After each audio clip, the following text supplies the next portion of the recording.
ចាហើយបើមានជំនាញផ្ទះមែនសូមឲ្យខ្ញុំជួបដូចសេចក្តីប្រាថ្នាផងចុះ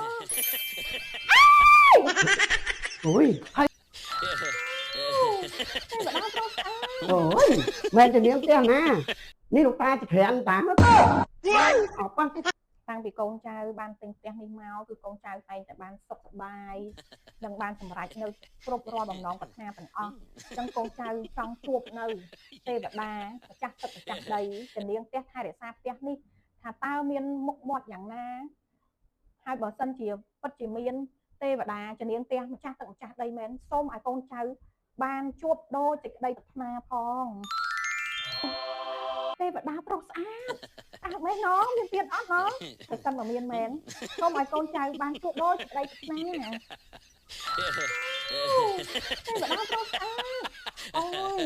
ទៅទេវតាប្រុសគឺស្អាតប៉ុណ្ណឹងហើយចុះគម្រាំជំនាញផ្ទះទេវតាស្រីទៀតតែប្រុសស្អាតប៉ុណ្ណាទេណង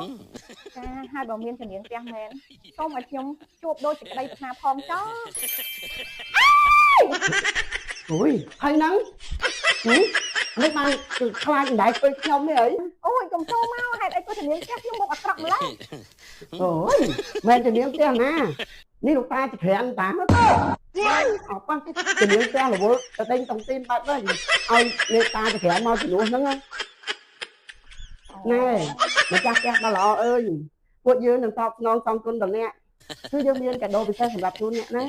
អូកាដូបើចាយទៅអ្នកបាត់ថ្ងៃទៅណែយើងជូនឯងអូនៅមានទៀតឯងក៏មិនព្រមយកមកឲ្យទាំងអស់មកទៅយកមកអស់ដែរបើថាប៉ុណ្្នឹងចាំយើងទៅយកមកម្ដងទៀតយកទៅពួកឯងទៅទិញអ្នកគឺតាមផងដឹងអត់ទេនេះគេហៅថាផលិតផលអីទាំងអស់នេះគេហៅថាផលិតផលកុមារធានមុខ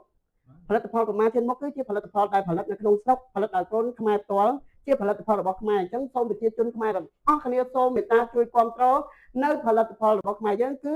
សាប៊ូកុមារធានមុខចាផលិតផលកុមារម៉ាកកុមារធានមុខគឺជាផលិតផលខ្មែរដែលផលិតនៅក្នុងទឹកដីខ្មែរចារោងចក្រខ្មែរថៅកែខ្មែរបុគ្គលិកកម្មករខ្មែរបាកូដខ្មែរមានចុះបញ្ជីត្រឹមត្រូវតាមផ្លូវច្បាប់ចាសូមបងប្អូនខ្មែរគ្រប់គ្រងនៅផលិតផលខ្មែរដើម្បីជួយឲ្យផលិតផលខ្មែរយើងកាន់តែរីកចម្រើនលូតលាស់ជារៀងរហូតនិងដើម្បីសេដ្ឋកិច្ចជាតិខ្មែរយើងផងដែរសូមគ្រប់គ្រងនៅផលិតផលកុមារធានមុខ